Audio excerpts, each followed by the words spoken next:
You are filled with inspiration, filled with passion, filled with connection. You are made up out of inspiration and passion and connection. Desire is what created you.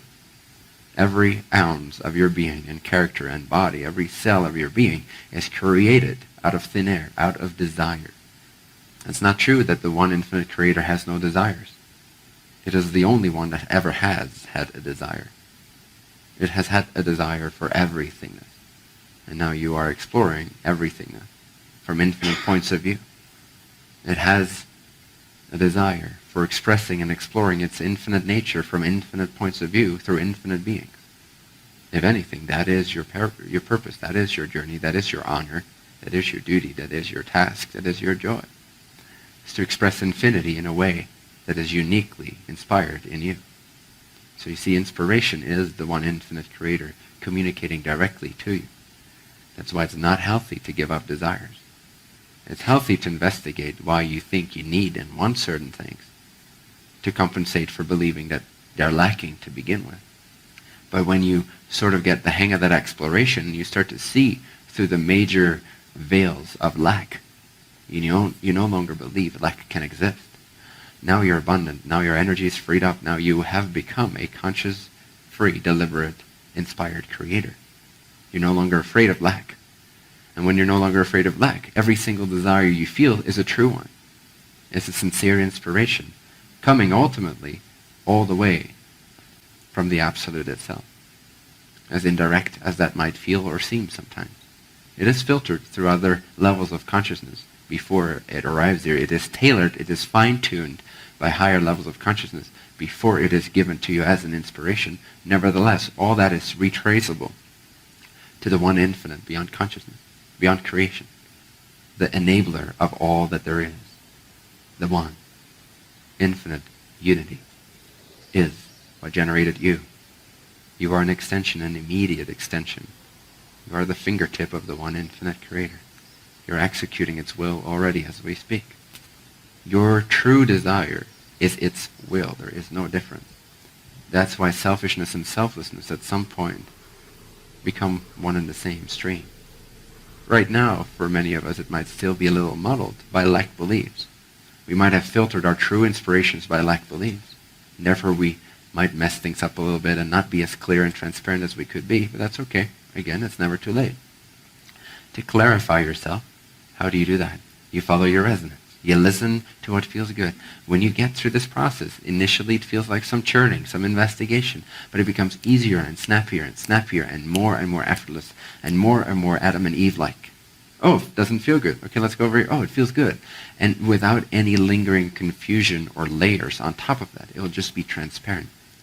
That is when your desires will be totally clear to you. And when they're totally clear to you, those desires are directly inspired from your higher consciousness, and before that from the one infinite creator, wanting to express its infinity in a certain way. So there's no difference between what you want and what the creator wants. You don't have to give up what you desire in order to meet the creator. You have to give up your expectations. That's another thing. I completely disagree with if Buddha actually taught this, that desire is the cause of all suffering. It's simply not true.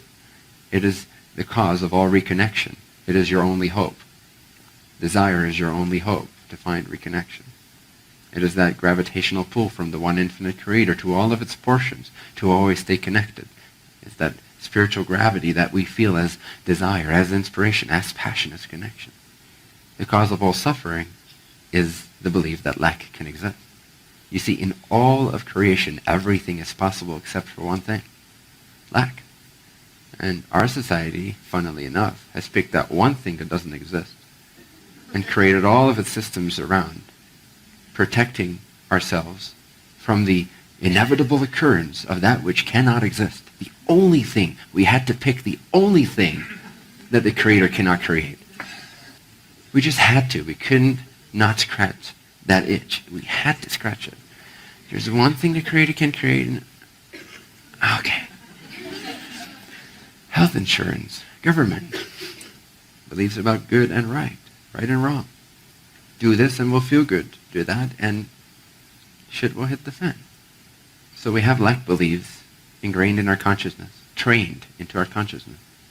And again, lack has never occurred anywhere to anyone in any way, in any form, in any shape, in any dimension, on any level, ever. It cannot exist, you see. It cannot exist. You've never lacked anything. I know not all of you see this right now. Not fully. You might believe it because it feels good, but you might also have your hesitations. What about children without water? Well, discover how that's abundant. If you can, you'll start to see as the Creator sees. There's no lack there. There's deliberate free will at work, and it has nothing to do with you. Doesn't mean you cannot help create systems that make it more available to everyone, but that will be a reflection of the collective free will choosing to want to change its circumstances in that way. You will not be able to create such a system sooner than that. You might attempt to, but you will be killed. If you're so stubborn in your passion and your desire to save the planet that you're no longer listening to your resonance and you become an activist to a great extent because you believe and think that you know what's best for this planet.